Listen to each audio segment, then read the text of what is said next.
I'm gonna start this video like I have the last few videos because see what happened is on April 18th at 1 o'clock in the morning, okay, I was watching a Michael Jackson dance video that I had just done a day before that, and I was getting ready for bed, turning my lights off. My brother was here in his Walkman about to go sleep too, staying the night here, and I'm getting up from bed, and on my porch, by the blind, beyond the blinds, I'm seeing a shadow of a man walking down my steps.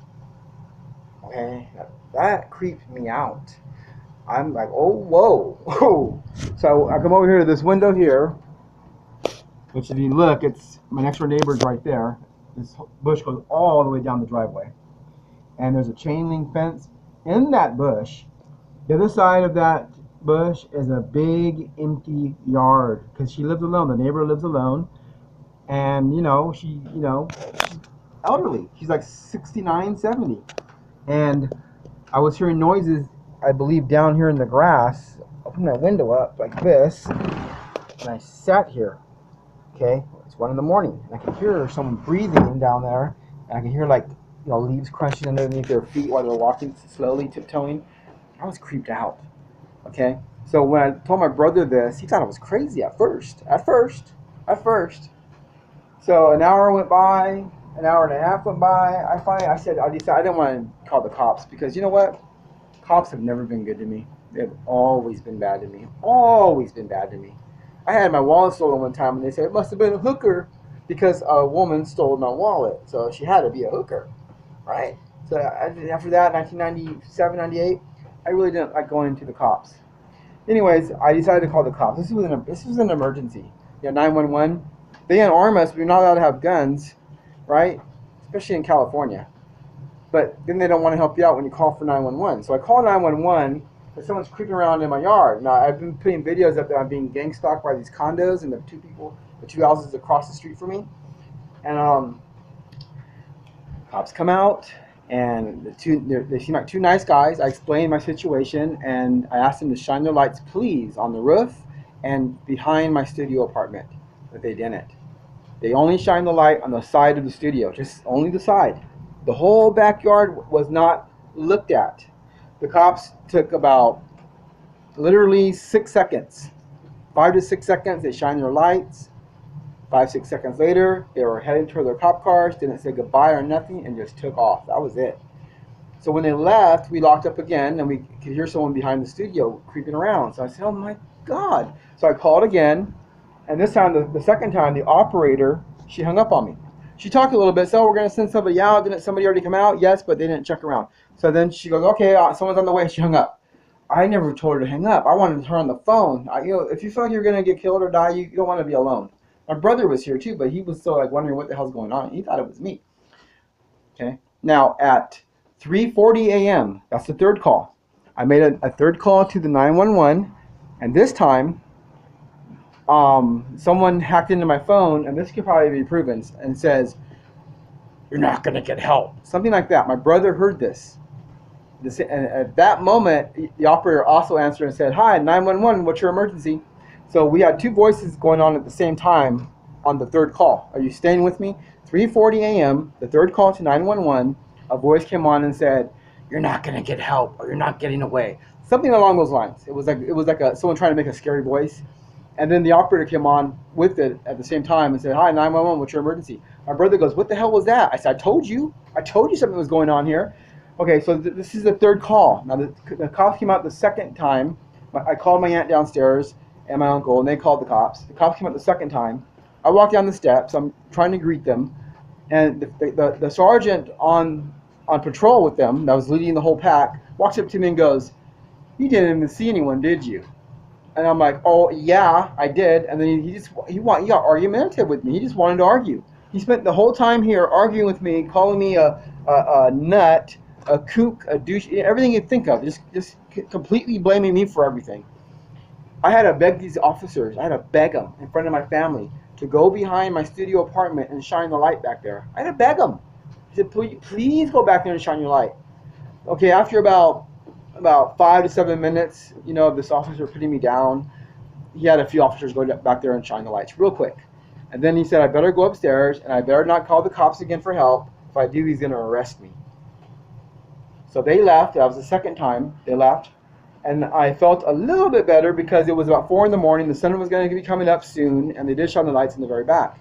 Now, 20, 30 minutes after these cops left, right, I'm sitting here so tired in this window, right? I'm here in this window, and my brother's falling asleep. I'm starting to fall asleep. Suddenly, we both get jolted. We both wake up. We hear a big thump sound.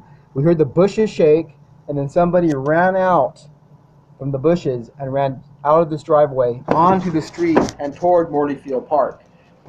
Now, my brother is a witness to the voice on the 911 call, the third call, and I'm sure if an investigator looks, he can find out if somebody hacked in on my phone at 3:40 a.m.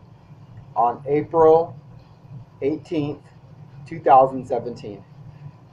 And my brother heard the person also bolt out of the yard. So he heard the strange man on the 911 call that hacked into the phone. That's the third call, because there was two men. One was the 911 operator, one was someone hacking in. And my brother also heard someone bolt out of the driveway. This is a true story. This is what happened to me last Monday night, early Tuesday morning, within the 1 a.m., 2 a.m. hour is when it started up. Now, I've been putting videos up for the past 2 months that I'm being gang stalked by the people in the condos and the two houses across the street. And I tried to make a deal. I said I won't talk anymore. I'll just shut up. I just want you guys to get away from me because I'm terrified for my life. Because when I was 3 years old, I was taken down into a canyon by 7 older kids, and I was molested and beat up. They made me drink pee and eat sand and all kinds of bad things. And so when I get surrounded by a group of creepy people, I start kind of flashback and I get kind of scared for my life, like I did when I was 3 years old. I asked them to move out, and that's all I was asking for, and they never moved out. And instead, 2 months later, some perpetrators in my yard trying to sneak up into my window. Turns out when they ran from the bushes, they could have been in my neighbor's yard because, again, if you look at the bushes, right? On the other side of those bushes is my neighbor's yard. Now, that would make sense if the cops shine their lights back there, why they wouldn't see anything, yet there can still be someone on the other side of that fence. Now, they would just jump onto that fence and climb up to the top of the fence. It's like a ladder. Now they have access to my windows because now they're on the same level as my windows. See? It could be a ladder and a hiding place because they're on the other side of the fence. They're not really in my yard. Though they're only on the side of my studio. Once you get to the side of my studio, you're only like 3 to 4 feet away from my windows. There you go. Well, my brother's a witness. It's a true story. The cop told me not to call the cops again. So when the guy bolted out, I couldn't even call the cops. He said, if I call the cops again, I'm going to go to jail. In other words, I just better just take this kind of stuff, you know? So this is what happened to me. And I'm telling you, to me, in my mind, he didn't shoot me through the window. He could have. After I realized he was there at 1 o'clock in the morning, he stayed out there till 4:30 in the morning. He stayed out there for 3.5 hours. 2 sets of cops came by. And that's some determination there. That was the creepiest part of the whole thing, that he stayed out there like that, persistent.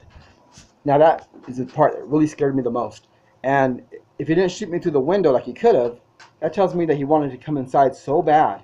There was a reason why he wanted to get in here so bad. And if you ask me, it's because had he got in and killed me and my brother in our sleep, he could have made it look like a suicide. Like we killed ourselves, my brother killed me, then killed himself, I killed my brother, then killed myself, whatever. And then he could have put all kinds of illegal shit in here too. Subject closed. In a story, the guy was a creep, forget about him. There you go. I mean, it's just common sense why I was wondering, why isn't he getting me through the window? And I realized when he stuck around for 3 hours, he really wanted to come in here. He really wanted to get inside of here. He wanted access into here, you know? And there's a reason why. Because had he got in here, he would have 3-4 hours to play around in here and do whatever he wanted. He would have killed us, made it look like suicide, and then put some illegal material in here. There you go. I'm going to keep you posted. I'm going to tell you stories about my life throughout these videos, and I'm going to keep you posted with what's going on over here. I'll be in gang stalked in North Park, San Diego, California, 92104. I'm afraid for my life. I've gotten no help. And then, like, I want to go to the police, but they're going to look how the police treated me already. I call them out for an emergency. If there's an intruder in my yard or in the neighbor's yard coming to get me, and the police come out and can't even help me, what are they going to do when I go to their police station? What are they going to do to me there? Makes you think, huh? Makes you think. No, I'm telling you, this is out of my control. This is very creepy, and there's people all over America that are being gang stalked, and it's most of the time by their own government. And we don't want to talk about this. I know we don't want to hear about it. People are nuts when they bring this stuff up, but it's happening. It's happening to me. I'm only one person. Think of all the other people it's happening to. Thanks for watching. I'll keep you posted with some more videos really soon. Thanks for watching.